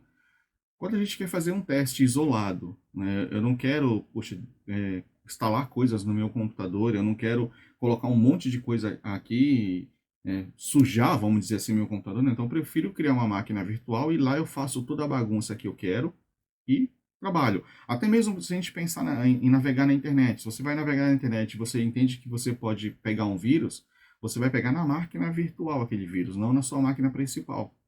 Porque se você apagar a máquina virtual, acabou, sumiu tudo, e aí você pode estar criando ao mesmo tempo. Então você pode criar máquinas virtuais, instalar, ter máquina virtual, ter 3 Windows instalados, em cada Windows eu ter coisas diferentes instaladas, né? Ter usuários diferentes, contas diferentes, enfim. É como se você tivesse 3 máquinas mesmo dentro do teu computador. Então é uma forma de você, por exemplo, poxa, eu queria aprender a mexer no Linux, mas eu não quero comprar outro computador. Não tem problema, coloca uma máquina virtual, instala o Linux e usa o Linux na sua máquina e você vai poder aprender a mexer com o Linux sem problema nenhum. Então é muito comum, né, pessoas, principalmente programadores, trabalharem com isso, tá? Os caras usam muito essa parte de virtualização aí, até para fazer teste. Eles fazem bastante esse tipo de coisa. Porque a máquina virtual você pode configurar ela. Você pode falar assim, essa máquina virtual vai ter tanto de memória, vai ter tanto de hard disk, vai ter tanto de processamento. Então você pode deixar ela bem pequenininha para você imaginar assim, eu vou fazer um programa, só que meus usuários não têm super máquinas, ele tem uma máquina pequena. Então eu configuro uma máquina na situação do meu usuário para ver como o meu programa vai trabalhar. Isso acontece com grandes sistemas, tipo o Windows mesmo, quando ele criado uma nova versão, ele passa pela virtualização para poder criar vários tipos de ambientes e ver como que o Windows vai se comportar dentro desses ambientes. Antigamente não era possível fazer isso, né? Assim, não que não era possível, você tinha que comprar computadores diferentes para você testar, né, o teu programa nesses computadores diferentes para você ver qual seria o comportamento dele. Com a virtualização, isso ficou muito mais fácil e muito mais barato, né? Então, esse é o conceito de virtualização de máquina. Então aqui, ó, qual o benefício da virtualização, né? Independente do sistema operacional, quer dizer, eu posso ter vários sistemas operacionais, não tem essa dependência, eu posso ter vários na minha máquina. Menor custo de hardware, porque eu não preciso comprar outro computador. No meu computador, nesse único computador, eu posso ter vários outros sistemas operacionais. Flexibilidade, né? Porque eu posso ter em cada máquina uma situação, em cada máquina um programa, em cada máquina, né, uma necessidade. Então é flexível, eu posso trabalhar isso de várias maneiras, assim como, de novo, como ter vários sistemas operacionais nela. E para ambiente de testes é muito bom, porque eu crio um ambiente, eu crio uma situação e eu coloco, né, aquele programa, aquele hardware, aquele mouse que eu quero que eu desenvolvi, aquele nova câmera que eu desenvolvi, eu coloco ela dentro daquele ambiente e faço testes ali totalmente isolado, dentro de um padrão que eu queira que esteja aquele ambiente. E testo e eu vou ter o resultado que eu preciso para depois realmente colocar o meu equipamento, o meu software no mercado de forma global, né?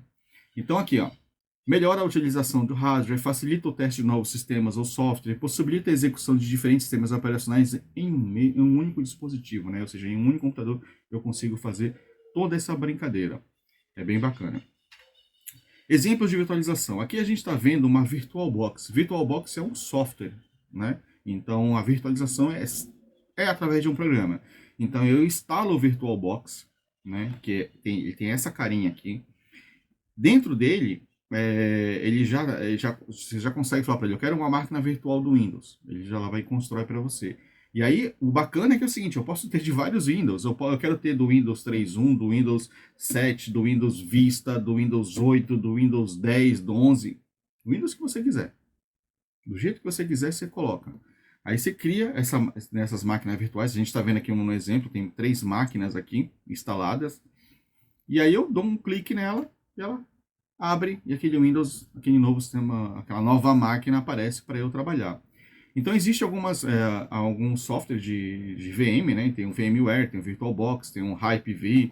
Então tem alguns sistemas operacionais aí, tá? Para você trabalhar e brincar com isso e testar. Vale a pena vocês poderem ter esse contato com a virtualização, é bem legal. Inclusive tem as pessoas que, sabe aquele pessoal que você fala, formata minha máquina, né, deu problema. O cara já tem uma máquina virtual pronta ali que ele vai lá e já instala no computador e já sai funcionando. É muito mais rápido até para poder formatar uma nova máquina. Isso é virtualização, tá, gente? É muito bacana. Isso já existe há algum tempo, tá? Isso não é novo. Já existe há bastante tempo já o uso da virtualização de máquinas. Né? Por que aconteceu isso? Qual foi a necessidade? O que levou as pessoas a utilizarem isso? Além de tudo do que eu já falei, das facilidades de eu poder criar ambientes para testes, criar ambientes isolados, as grandes corporações perceberam a seguinte necessidade.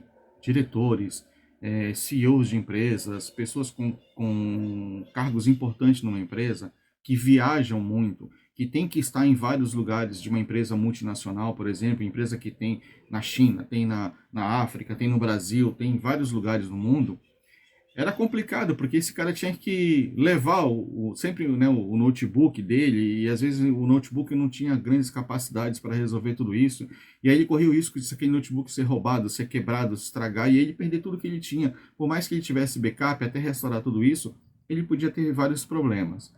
E aí a virtualização foi uma saída, porque eu poderia ter eu tinha uma máquina virtual na nuvem, e aonde quer que eu sentasse, né, se eu sentasse no Brasil, eu abria a minha máquina virtual e eu tinha acesso a todos os meus dados.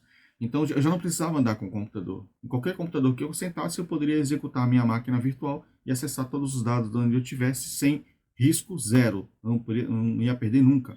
O computador que eu tivesse poderia explodir, mas os meus dados, o meu computador estava salvo em algum lugar na nuvem. Então isso foi assim uma sacada muito legal, né? Resolveu muitos problemas, até para projetos muito secretos. Esse foi chique, funcionou demais.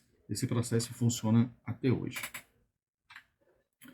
Bom, vamos falar de futuro, né? As tendências, né? O que vem pela frente. Então a gente vai falar de computação da nuvem, né? Que já é uma tendência do presente, na verdade já acontece muito há algum tempo e ela vem evoluindo de forma constante.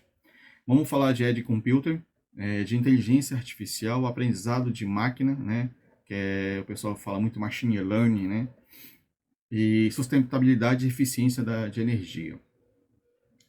Bom, computação em nuvem, né? A migração contínua para serviços em nuvem continua a moldar os sistemas operacionais. Aumenta-se o foco na integração perfeita em sistemas operacionais locais e nuvem, garantindo eficiência e segurança. É aquilo que eu acabei de falar para vocês, né? Então a virtualização, ela levou para esse processo da nuvem. Então hoje é possível você já contratar um sistema operacional, né? Uma máquina virtual na nuvem. Então hoje eu tenho servidores, tenho computadores, né, eu não tenho Apple. Você aluga um Apple virtual, olha que loucura. Você aluga um Apple, você paga até por hora se você quiser. Ou então paga mensal, do jeito que você quiser, você escolhe o Apple do jeito que você quer e você tem um Apple utilizando através do seu computador, através do seu tablet, e você passa a utilizar um Apple. Então a nuvem ela trouxe muito mais segurança nesse sentido, né? Porque de qualquer lugar que eu esteja eu consigo acessar os meus dados.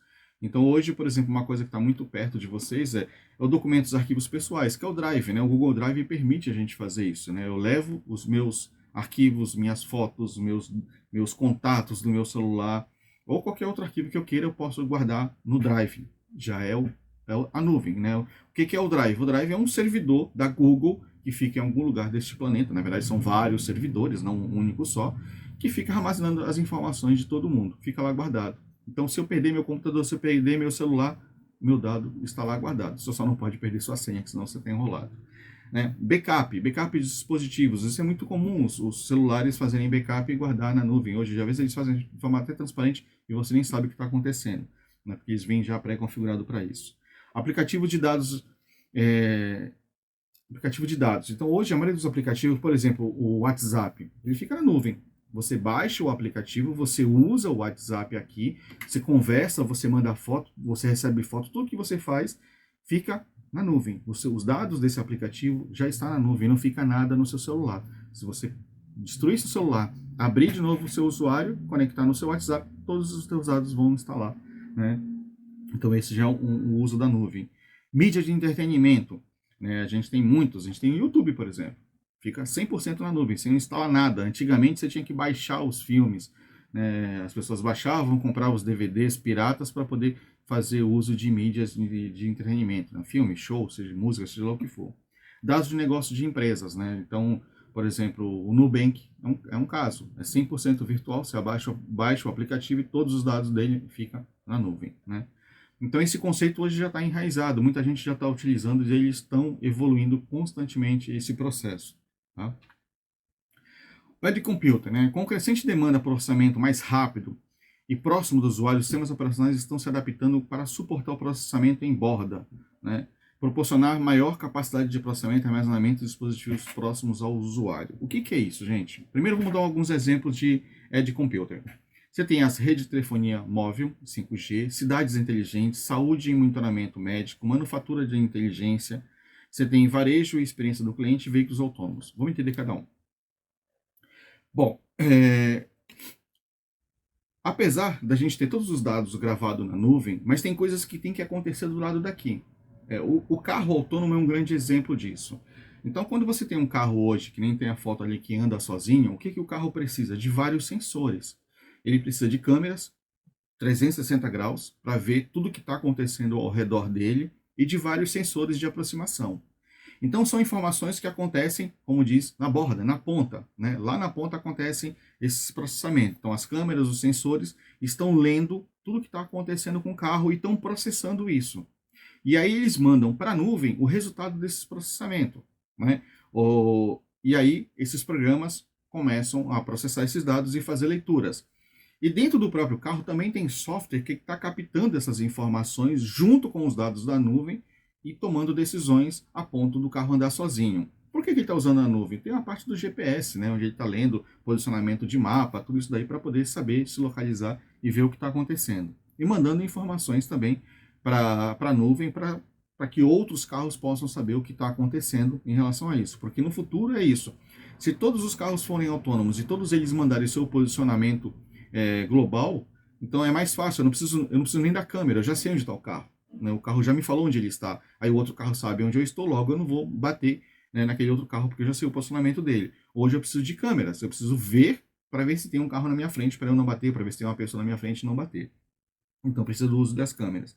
Então o Edge Computer é isso, é juntar a informação que é coletada ali próximo ao usuário, no caso do carro, e levar essas informações para a nuvem. Assim como as redes de telefonia móvel, né? Então as antenas estão fazendo processamentos na antena mesmo, para poder saber tua localização, para poder te enviar um sinal melhor, para poder te dar, atender mais celulares que vão ali chegando, saber se aquele telefone, por exemplo, está com a conta paga ou não para ter acesso. Porque antigamente todo esse processamento ele vinha do seu celular, passava para a torre e ia para o servidor central. Lá ele tomava as decisões, respondia para a antena e que dava uma resposta para o seu celular. Então as antenas, na verdade, elas têm alta capacidade hoje de tomada de decisões, porque ela já tem informação com ela. Então eu não preciso ir até o servidor o tempo todo para buscar informações. Eu já tenho informação ali.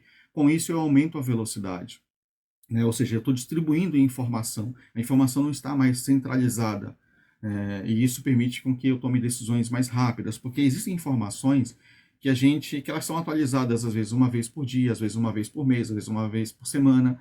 Então, se elas são atualizadas de tempos mais longos, por que eu preciso a todo momento ficar acessando o servidor, consumindo mais informação, consumindo mais a rede e tomando decisões mais lentas, já que eu tenho que sair de um ponto de um celular, ir até o servidor, encontrar a informação e voltar. O tempo todo fazendo isso é muito lento. Então, tem informações que eu não preciso, que elas, por exemplo, a sua conta de telefone, ela acontece uma vez por mês. Eu tenho informação, pagou ou não pagou. Se pagou, ela vai ficar 30 dias falando que pagou. Então, eu não preciso mais ir no servidor ficar buscando se pagou ou não pagou. Eu posso guardar isso lá na antena e aí eu tenho uma resposta mais rápida para o celular. Esse é um exemplo, tá, gente? Assim como todas as outras informações, né, de manufatura, por exemplo, manufatura inteligente. O que é manufatura? É indústria, né? É a produção de alguma coisa. Né? Eu estou manufaturando, é o mesmo que, por exemplo, quando você pega, por exemplo, essa caneta aqui. Né? Eu pego uma caneta, o ato de eu fazer isso, transformar ela numa caneta tampada, é manufaturar. Né? Eu fiz processo humano para poder transformar ela numa caneta. Então, eu peguei essa carga, coloquei aqui dentro, coloquei a tampinha aqui, coloquei a tampinha e transformei ela numa caneta. Isso é manufaturar. Né? Você pegar vários componentes e juntar ele e transformar em um outro componente. Então, essas informações elas precisam ser passadas, capturadas localmente e ser passadas para sistemas inteligentes. Então, por exemplo, o dono de uma empresa, ou, por exemplo, o cara que fornece a matéria-prima dessa caneta aqui, né, que é o que fornece o material para fazer o plástico, ele precisa saber o seguinte, como é que está a fabricação, né? Ou seja, saber se a fábrica da tampa de caneta está baixando o estoque dele. Então, se ele está produzindo e está acabando o estoque para fazer plástico, ele sabe dessa informação, ele já pode disparar e fazer uma oferta e trazer mais matéria-prima para a fabricação dessa tampa. Assim, essa fábrica não para. Então, tendo essas informações o tempo todo, real, de todas as fábricas, eu consigo saber exatamente o que está acontecendo. Um país consegue saber como é que está a sua produção, o que está acontecendo, o que está produzindo mais, o que está produzindo menos. Eu consigo entender a capacidade da minha fábrica, eu consigo saber a qualidade do meu produto, se ele está com problema, sem problema. Tudo isso eu capturo localmente, através de sensores, né, ou através de marcação através do humano, vai lá e diz o apontamento do que está acontecendo, que isso vai para um sistema inteligente que processa tudo e pode tomar várias decisões com outros sistemas, com outros parceiros. E aí o negócio todo roda de forma automatizada. Né? Então, o Edge Computer é isso, né? A gente permitir compartilhamento de informações entre sistemas operacionais. É bem bacana isso. Seguindo, inteligência artificial. Vocês já ouviram muito falar sobre isso, né? E também a gente tem aqui a machine learning, né? Que é o aprendizado de máquina, quando a máquina começa a aprender sozinha. Então, a AI ou a MLs estão se integrando ao sistema operacional para oferecer recursos mais inteligentes, como otimizar tarefa, automação e detecção de padrões de segurança aprimoradas. Exemplos. Então, a gente tem assistentes virtuais, como a Alexa. A gente tem recomendações personalizadas, como a Netflix. Né? Então, conforme você assiste um filme na Netflix, dependendo do estilo, se ele é uma ficção, se ele é um romance, ele vai te sugerindo outros filmes, às vezes do mesmo tipo, às vezes do mesmo diretor, da mesma... né, como é que é? Do mesmo estúdio, né, que gravou o vídeo. Então ele vai pegando esses padrões de consumo seu de filme e vai te sugerindo algo parecido, porque ele quer que você assista mais e mais filmes ali e permaneça utilizando a Netflix. Detecção de fraude de segurança. Nós temos o Falcon, por exemplo, é um sistema que é utilizado pelos cartões de crédito no Brasil, onde ele analisa o teu comportamento. Então, por exemplo, você é uma pessoa que sempre usa o cartão de crédito no período do dia, né? Entre 8 e 18 horas você sempre está comprando e você sempre compra em Sorocaba, por exemplo. Aí, de repente, um dia qualquer você compra à noite, sei lá, no Ceará. É um comportamento totalmente diferenciado, não faz parte do teu padrão. Então ele vai entender que alguém pode ter clonado o teu cartão. Então ele pode partir para um bloqueio imediato do teu cartão, por segurança, para não permitir que alguém roube dinheiro seu. Então é isso que eles fazem, ele fica analisando o teu comportamento, aonde você compra, qual o período que você compra, qual o valor que você habitua a comprar. Né? Tipo, se você sempre gasta 200, 300 reais, às vezes 500, mas de repente você gasta 1.000, 2.000 e fala, opa, tá fora do padrão. E ele vai lá, bloqueia. Então, isso tudo é inteligência artificial, né? A inteligência artificial está analisando os dados ali, o teu comportamento, a tua forma de consumir para tentar te proteger. Os carros autônomos é outro caso. Medicina e diagnóstico, então a gente já tem hoje os médicos atendendo de formas virtuais, onde eles já conseguem analisar, tem informações baseadas em dados, inteligência. Então, né, a máquina tem a informação da doença, ele já vai sugerir qual é o remédio, sugerir a partir de um exame de sangue, ele consegue fazer análise de entender o que é a doença, né, tudo com inteligência artificial. Tradução automática. A gente tem o Google Translator, né, o Google Tradutor. Hoje, para quem não sabe, a nova versão do assistente do Google, você consegue traduzir em tempo real para o idioma. Então você fala, por exemplo, em português e ele vai soltar o áudio em inglês. Ou ao contrário, você vai ouvir a pessoa falar inglês e ele traduzir para você em português. Isso já está hoje, liberado hoje. Isso tudo é inteligência artificial. Por que inteligência artificial? Gente, ele está reconhecendo a tua voz. Cada pessoa tem um tom de voz, tem uma velocidade de fala, tem uma pronúncia boa ou ruim, né? Tem pessoas que têm dificuldade na questão de pronúncia, mas ele consegue identificar tudo isso. Ele consegue perceber a tua forma de falar, a tua voz e consegue compreender isso e traduzir isso para texto para poder fazer tomadas de decisões. Né? Tem os chatbots aí, o atendimento ao cliente. Quem já hoje já não foi, utilizou, bateu uma conversa com alguém onde foi um bot aí, né, que te atendeu e respondeu tuas perguntas. Hoje isso é muito comum. Isso também utiliza a inteligência artificial. E o Machine Learning, por exemplo, ele está muito dentro, por exemplo, do Netflix. Né? Ele aprende com você. Você vai consumindo o filme, ele vai te analisando, ele aprendeu e já sabe o que te oferecer. A Alexa é a mesma coisa, ela aprende o teu jeito de falar, as coisas que você quer ver, a hora que você acorda, a hora que você dorme, ela vai aprendendo e já vai te sugerindo de forma automatizada. O carro é a mesma coisa, ele aprende o teu caminho de ir para casa, de ir para o trabalho, de ir para a escola, o jeito de você usar os equipamentos, o banco, o jeito que você gosta de utilizar, a altura do volante. Então tudo isso ele aprende e passa a customizar o carro automaticamente para você. Isso é o Machine Learning. Né? Então, a inteligência artificial está começando. Ela, né, apesar de existir já há algum tempo, mas também está começando e vai evoluir muito ainda. E a gente vai se beneficiar muito com esse recurso. Então, tudo isso depende, precisa do sistema operacional. Então, tudo aquilo que a gente viu do sistema operacional precisa funcionar de forma muito boa para que tudo isso aqui funcione. Se eu não tiver um bom gerenciamento de memória, eu vou ter problema. Se eu não tiver um bom gerenciamento de arquivos, eu vou ter problema. O gerenciamento de interface, eu vou ter problema. Então, esses caras dependem do sistema operacional para que eles consigam ter resultado na função deles aqui, né, de trabalhar. E a inteligência artificial, não há dúvida que ela também vai trabalhar com o sistema operacional conectado a ele e poder performar ele melhor ainda, né, com o uso do aprendizado também. Sustentabilidade, gente, isso aqui é uma busca muito grande, né? Hoje as empresas buscam isso, porque assim, ninguém quer ter um computador parado, uma rede de computadores, né? Com vários servidores, os caras não podem parar. Hoje a vida humana, ela depende muito do uso do computador, né? Se os computadores param, se a internet para, o mundo fica totalmente perdido hoje.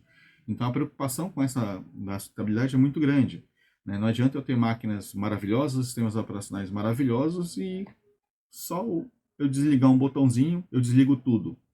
E aí é um problema, né? Porque a gente desligando hoje computadores, a gente vai ter hospitais que não vão saber o que dá de remédio para alguém, porque está tudo no computador. A gente não vai saber, a polícia não vai conseguir chegar até alguém, porque as pessoas não vão conseguir ligar, já que os celulares não vão estar funcionando, então ninguém consegue ligar para ninguém para poder falar de roubo. As seguranças de invasão de prédio vão estar derrubadas e os ladrões vão poder invadir. Quer dizer, não pode parar. Então, por isso, essa preocupação. Então, a preocupação com o consumo de energia está impulsionando o desenvolvimento dos sistemas operacionais mais eficientes em termos energéticos. Isso aqui já é uma grande realidade. Por exemplo, hoje, se você faz uso muito de tela branca, né, como a gente está vendo aqui na apresentação, um fundo branco, eu estou consumindo mais energia. O branco consome mais energia. Então, se aqui fosse preto, o preto estaria com os LEDs apagados. Então, o LED apagado é menos consumo de energia na minha interface aqui do computador. E eu estaria consumindo menos energia, meu computador estaria mais frio. Então, os celulares esquentam por causa do uso da tela. Dependendo daquilo que você usa, da intensidade da cor, quanto mais clara for, mais energia tem, mais consumo, mais aquece, tudo é mais, né? Então, existe muita preocupação nesse sentido, por isso que os celulares hoje já têm, né, aquele modo Dark Mode, onde ele trabalha de forma mais escura, que é para economizar energia e não esquentar tanto. A gente já tem o celular, quando ele fica paradinho ali, vai escurecendo a tela, já para poder fazer essa questão do resfriamento e consumo de energia também. Tudo isso os sistemas operacionais estão aprendendo, tentando melhorar para quê? Para economizar energia, a gente ter mais eficiência na execução e na vida dos aparelhos. Então, alguns exemplos aqui são energias renováveis, né, que a gente já vê hoje as placas solares, os moinhos para captação de energia, gestão de rede elétrica inteligente. Então, hoje a gente tem aquelas luzes que apagam, né? Você passa, ela acende, não tem ninguém, ela apaga. Então isso já é consumo inteligente de energia. Não estou usando para quê? Né? Manter ligado, desliga. Então os sistemas vão desligando de forma automatizada. Edifícios inteligentes. Então a gente tem hoje já prédios, isso já existe hoje, tá? Em São Paulo tem muitos aí prédios que faz a captação da energia solar, que faz a captação da água da chuva, a reutilização de água que a gente lava a mão. Essa água pode ser reutilizada, por exemplo, para uma descarga. Então, tudo isso é reutilizado para quê? Para que esse prédio consuma menos energia externa, né? E isso faz com que o planeta viva melhor. Tecnologia de armazenamento de energia. Então, essas placas solares já fazem armazenamento em baterias para que elas possam ser reutilizadas à noite, já que a gente não tem sol à noite, né? Então, os carros já fazem isso. O carro elétrico, ele faz, ao você frear, ele vai gerando energia e guardando energia dentro da bateria. Quando você estiver à noite, você tem energia na sua bateria. Então, já existem, né, as inteligências para esse tipo de consumo. A calculadora, né? A calculadora já existe a energia elétrica faz muitos anos. A agricultura inteligente tem muito uso hoje. O uso do drone tem ajudado muito o melhoramento da agricultura, porque antigamente era tudo feito no olho, né, ou através de mapas escritos, desenhados para as máquinas poderem fazer as colheitas. Hoje não, através do GPS, eles conseguem fazer esse trabalho de forma mais eficiente. O computador trabalhando junto com as máquinas, ele consegue otimizar o processo de colheita, olhando até para o tempo, né? Então ele olha para o tempo, se vai ter algum problema, se a máquina não vai conseguir rodar no campo porque pode chover, né, ou porque pode estar muito frio. Então, analisando tudo isso em conjunto, a gente tem uma colheita muito mais eficiente, né? Qual o desenho que a máquina vai fazer para poder fazer essa colheita. Isso economiza tempo, energia, né, e tudo mais. Reciclagem. Então, assim, hoje, né, a gente sabe que reciclar, né, reutilizar tudo aquilo que a gente usa é muito bom. Tanto que existem projetos hoje, por exemplo, para que você tenha tudo de forma compartilhada. Por exemplo, em São Paulo hoje já é possível você alugar um carro. O carro fica estacionado em algum ponto da cidade, você contrata a locação desse carro, vai lá, abre a porta do carro, anda com o carro, vai até algum outro ponto, estaciona um carro, e a partir dali um outro alguém vai alugar e vai levar ele para um outro lugar. É como se você estivesse contratando o Uber sem motorista.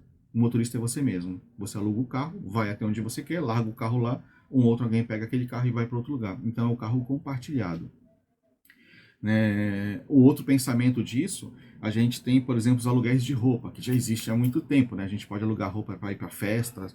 Né? Então o que? Eu estou reutilizando uma roupa que alguém já utilizou. Eu não preciso comprar aquela roupa. Eu utilizo aqui, já está pronta ali, já está limpinha, pronta. Então esse é um caminho. As pessoas estão indo muito nessa do compartilhamento, para reutilizar aquilo que eu já tenho, para não ficar comprando, porque as pessoas compram e acabam não usando, jogam fora ou ficam armazenados dentro de um guarda-roupa.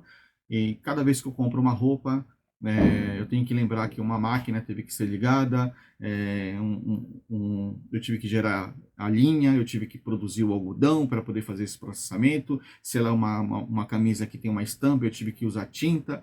Então, tudo isso foi consumo de energia, o plástico da embalagem, o transporte do veículo para levar essa camisa para uma loja. Imagina quanta energia foi gasta para fazer uma camisa. Então, reutilizar é o caminho, né? O futuro está muito apontando para isso daí, para que a gente possa consumir menos e ter um planeta melhor. E sobre recursos para todo mundo, porque se todo mundo consumir tudo ao mesmo tempo, a gente não tem recurso suficiente para todos no planeta, ok? Conclusão, gente.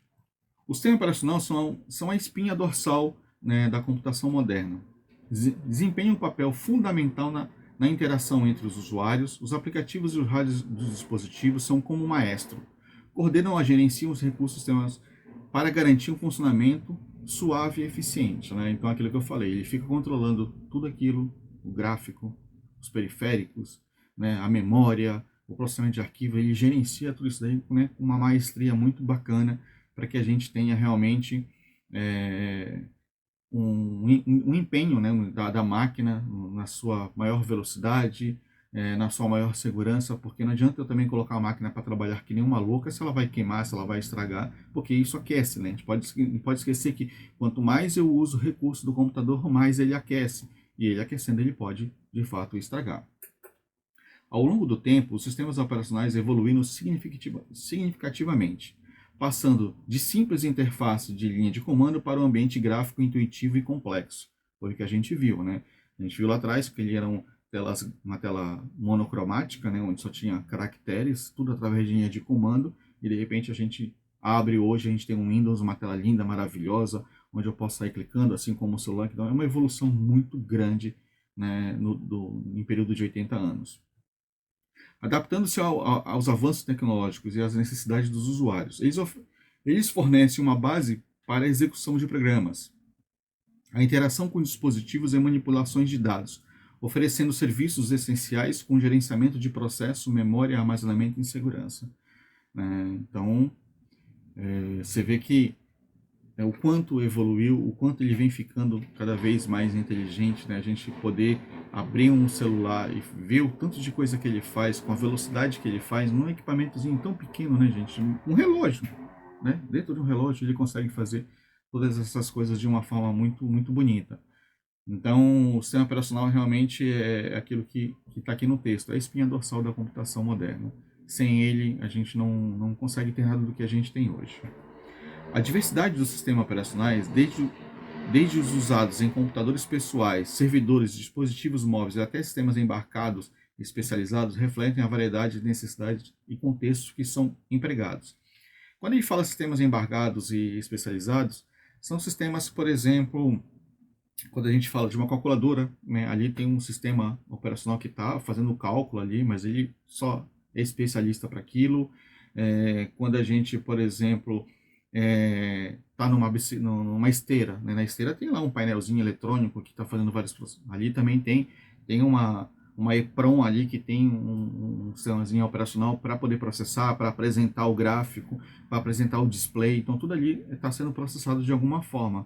São sistemas especialistas, pequenos, com funções bem específicas, mas têm a sua função.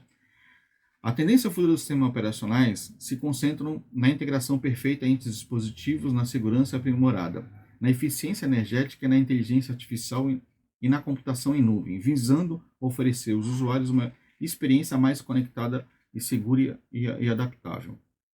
Então aqui a gente está falando o seguinte, a virtualização, né, você ter cada vez computadores virtuais, onde você pode acessar de qualquer lugar o teu computador, né, a tua configuração pessoal de qualquer lugar, de qualquer dispositivo, é a tendência do mundo. Né? Então, a ideia é que tudo fique numa nuvem, porque fica muito mais fácil, onde quer que eu esteja eu mexo, eu não dependo mais do hardware, eu não fico com essa preocupação, se o meu celular for roubado, vou perder tudo. Não, não vai perder, está na nuvem, está seguro, não tem problema nenhum. Né? Então, a preocupação vai ser realmente com a questão da eficiência energética, ou seja, para que esses servidores tenham capacidade de manter tudo isso vivo e funcionando, a questão da segurança, para que ninguém invada, ninguém roube o seu ambiente virtual. Né? Então, essa vai ser a preocupação do futuro. E o hardware passa de ser uma preocupação. Então, ou seja, todo esse investimento que é feito em hardware para chegar na nossa mão, o celular, o computador, ele passa a ser direcionado para ter grandes ambientes em nuvens aí, para que a gente possa usar de forma virtualizada todo esse processo, que vai ser maravilhoso na minha visão. Em uma última análise, o sistema operacional são a base sobre o qual toda a experiência digital é construída, impulsionando a inovação e a evolução tecnológica, e continuarão a desempenhar um papel crucial à medida que avançamos para o futuro cada vez mais digital e interconectados.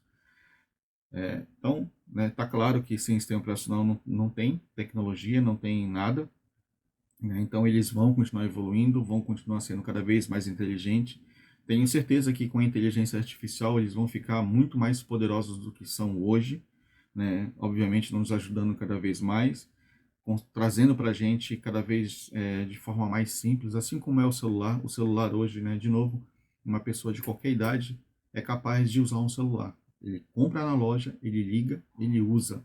Né? Então, é assim que vai ser o futuro, cada vez mais fácil, mais simples. Né? E com a inteligência artificial, ela te direcionando, te ajudando, porque você vai pedir para ela, faz isso para mim, faz isso para cá, liga para mim, lê para mim, consulta para mim, liga para mim, ativa para mim. Então, tudo vai ser através daquilo como se a gente tivesse um assistente mesmo, né? Como se tivesse alguém trabalhando para você ali e podendo ativar tudo na tua casa, liga a luz, desliga a luz, liga o carro, desliga o carro, tranca a casa, liga para o filho, onde está fulano, onde está ciclano. É assim que vai ser o futuro, mas para isso a gente precisa ter sistemas operacionais muito bons, garantindo tudo isso, garantindo principalmente a segurança de tudo, para que a gente possa ter informação verdadeira, né? Porque se o sistema operacional não tiver essa capacidade, a gente pode ter informação errada, a gente pode ter informação com um delay, né? As coisas estão acontecendo e estão chegando atrasado, não podem acontecer isso, a resposta tem que ser no momento em que acontece. Né? Por exemplo, um carro, né?